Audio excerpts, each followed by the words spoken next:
What is up, guys? This is Daniel from I Am Vanguard, here with an update to my Regalia deck profile. I thought I might as well do this because a sneak peek did happen last weekend. I went to a sneak peek, but my main purpose for going there was to get the Genesis promos, and luckily I got 6 of them. Although I'm still looking for more because I do want to try them out in other Genesis decks as well. But yeah, let's get to the deck profile.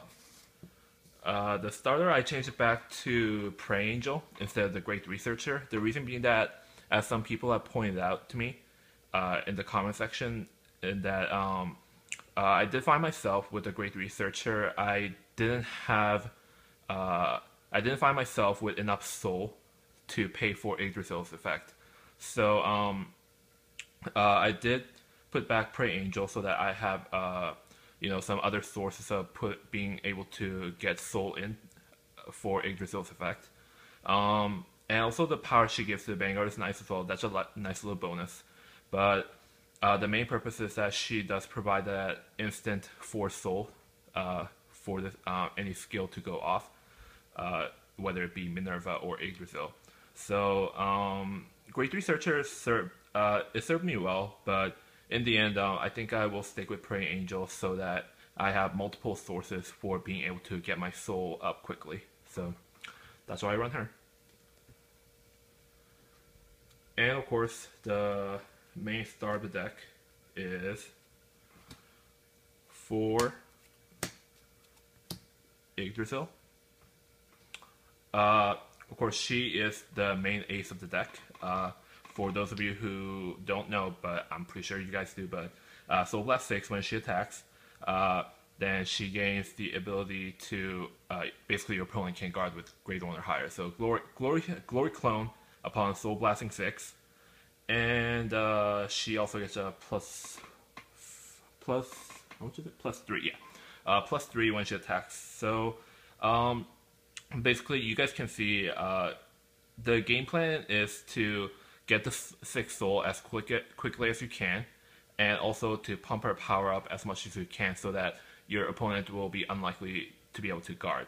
Of course, the thing with Yggdrasil is that you do have to time her skill carefully, because ideally you want to be able to use her skill when your opponent is at either 3 or 4 damage.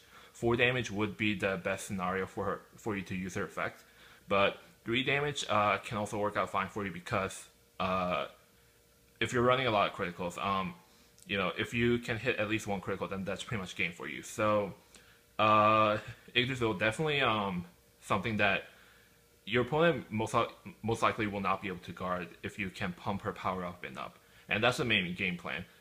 Get her soul up as quickly as you can and pump her up as much as you can, so that you can guarantee yourself that winning condition. So, and of course, she is the reason why I changed my deck up a bit, so that the efficiency in which I can get that soul is a lot quicker and much more cost efficient. So, you do want to run 4 per. And now for other grade 3, I did increase my Break Ride to 2 units instead of 1. I do run 2 Angelicas.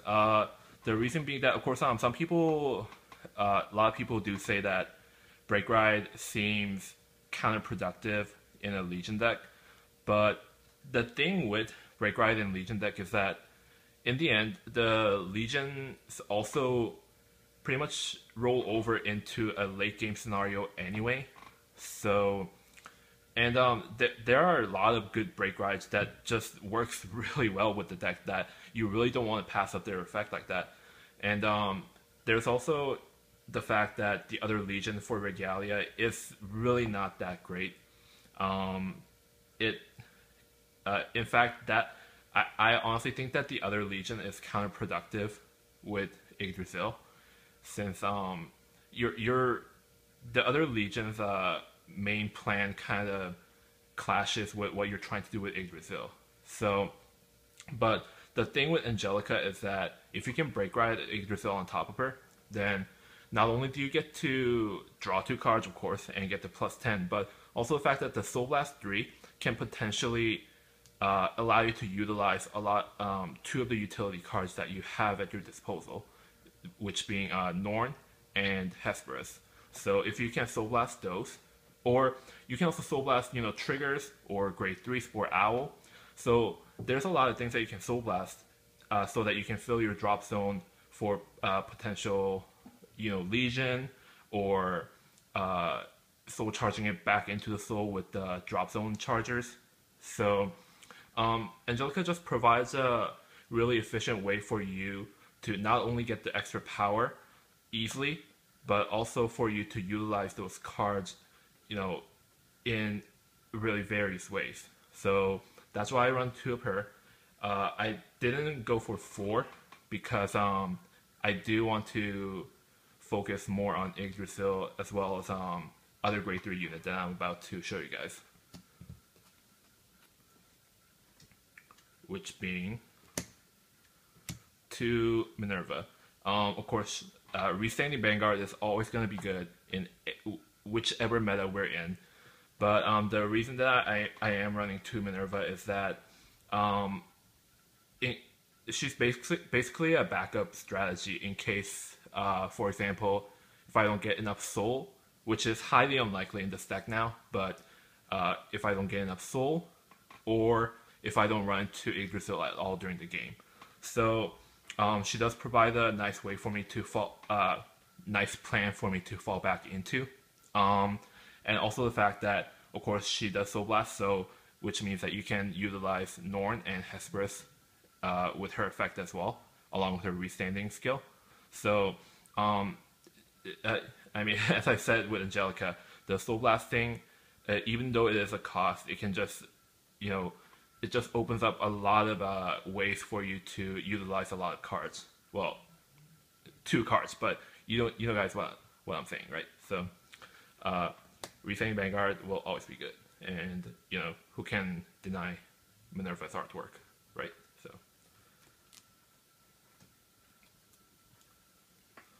now for grade 2, of course you run 4 Norn. She is one of the only 2 cards, Regalia cards, that actually gives an effect by being Soul Blasted, which is when she's Soul Blasted, she gives +5 to the Vanguard. So, of course, she is mandatory as a 4-up since she is a Legion mate, but even if she wasn't a Legion mate, I would probably still try to find a way to put her in the deck because, she's just, if you can get, 1 or 2 of her in the soul, then that's already +5, +10 to the Vanguard already by Soul Blasting for Yggdrasil's effect. So, and another fun thing that you can do with her is that, as I said, when you break right on top of Angelica, you can Soul Blast her, so they're in the drop zone. You get the +5 by break riding, or however much you Soul Blasted her. So you get her effect off by break riding, and then by using the drop zone chargers, you can put her back into the soul. And then when you attack with Yggdrasil, then you can Soul Blast her again to get more power for it. So this is what I was saying with Angelica and Minerva, is that, there's a lot of ways for you to Soul Blast these cards for you to easily gain those effects. So that's why these are just a really crucial part of the deck. So you run 4 of her. Now this is a new edition that I didn't really get to really obtain since it was pretty pricey in Japanese, but I do run 4 Hesperus.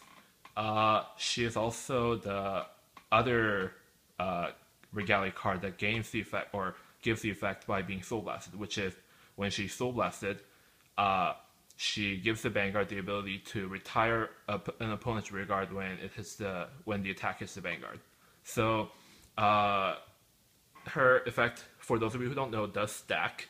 So if you Soul Blast 2 of her or 3 of her, then you get to retire 2 or 3 rear guards, depending on how many of her you Soul Blasted. So again, she being a Regalia also makes it a great target for Chimera or Shiny Angel to stuff it back into the soul. So again, as I said back with Angelica, if you break right, then you can soul blast her to get the retiring effect, and then stuff her back into the soul. And then when you attack, you can soul blast her again to gain the effect again. So Norn and Hesperus just provided, they're a very good ride target. So these two are probably the best ride that you can hope for during the game. So I run 4 because I just want to maximize the chance of me getting her into the soul or riding. So that's why I run 4.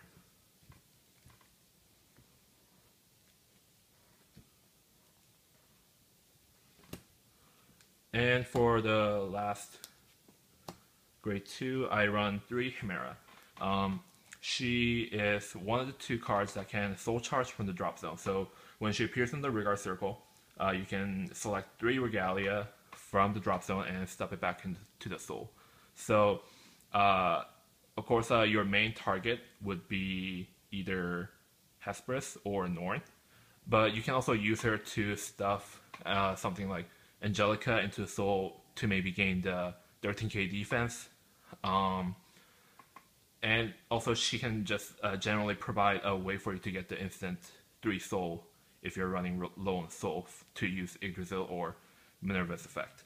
So I do run only 3 because I would run 4, but I did find myself that it was enough with 3 because, if you have her early game, then you end up not wanting to call her to the Vanguard circle sometimes because you want to save her effect. So if I have 4 her, then I don't really need to run into her as much. So that's why I run only 3 of her. And I do have other ways to get instant large amount of soul other than the drop zone chargers. So, and now for grade 1, I do run 3 quintets and 1 perfect guard. This didn't change. I do run 3 quintet walls because despite people saying that Genesis deck runs out quick if you run quintet wall, the thing is that with Legion being a thing, as well as drop zone chargers being a thing, you really do want a lot of cards in your drop zone as quick as you can so that you can utilize them as quickly as possible. So that's why I do run quintet walls at 3 up. I'm not going for 4 ups because I did include 1 perfect guard just to have that one instance where I can just perfect guard. So counterblasting is not an issue either, so quintet wall doesn't really strain your damage zone that much either. So I do recommend this lineup if you are going to play Regalia. But of course you can go for 2 perfect guards or 2 quintet walls. I just run 3 because I do want to run into quintet wall more often than I do for perfect guards. So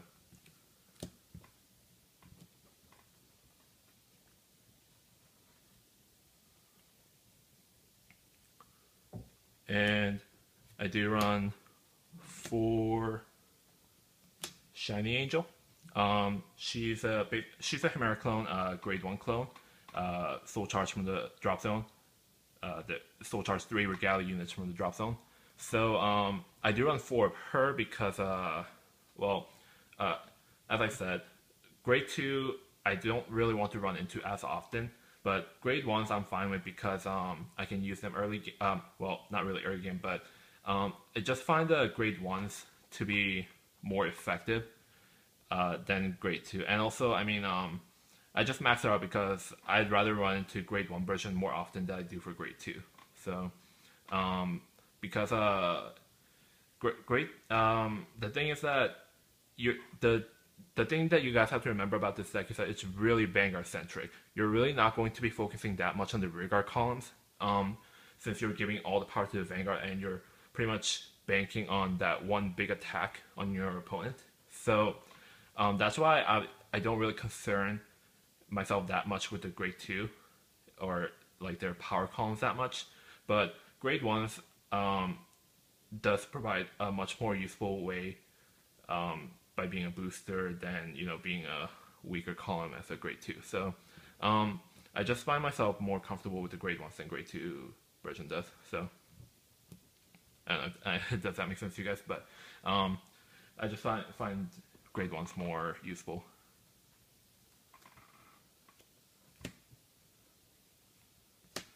Now this is a new addition to the deck. I did decide to run 3 Cider because I realized that since I am running 3 Quintet Walls, I'm going to have that much of a likely chance to actually pull the combo off with the Cider Quintet Wall combo.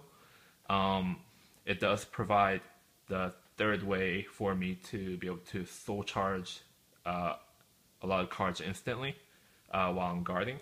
So back then I really didn't like Cider and Quintet Wall combo in Minerva deck because most people were running 3 Perfect Guards and 1 Quintet Wall with 3 or 4 of Cider. So, my point back then was that you're really not going to have that much of a chance to actually even pull the skill off. And Minerva doesn't really need that much soul to even use her effect anyway. But with this deck, Yggdrasil requiring 6 soul, I found myself that I really like this strategy now for Yggdrasil because it does provide instant 7 soul when you use this combo, Cider and Quintet Wall combo. So that's already enough for you to use her skill once. So that's why I really like her. You are throwing away 5k shield from your hand to pull off that combo because the point of Quintet Wall is that you're only expending 1 card to be able to block a huge attack. But if you can time it correctly, if you can guard and just time the combo correctly, then it's going to be a very rewarding play in this deck. So that's why I do run Cider now.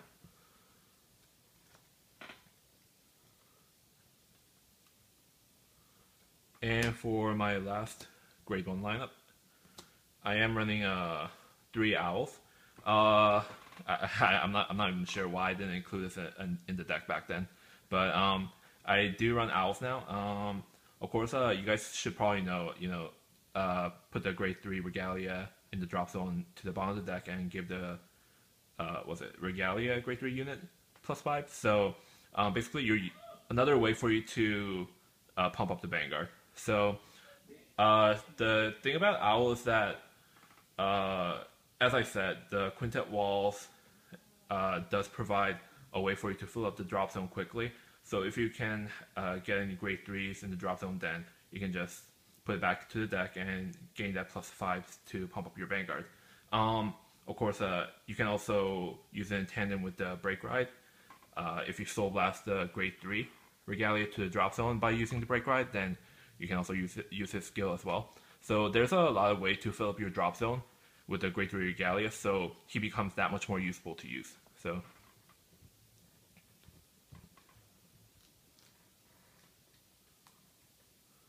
and for a trigger lineup, it's pretty much the same. 12 crits and 4 heal. So I did keep my trigger lineup because the Regalia draw trigger is not that great in this deck, at least.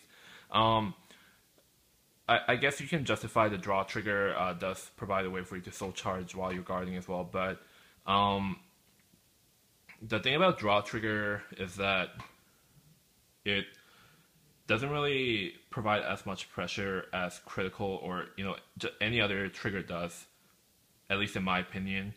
Criticals and also the fact that you really do want to pull off a critical instead of a draw trigger when you're attacking with Yggdrasil to finish off your opponent for good.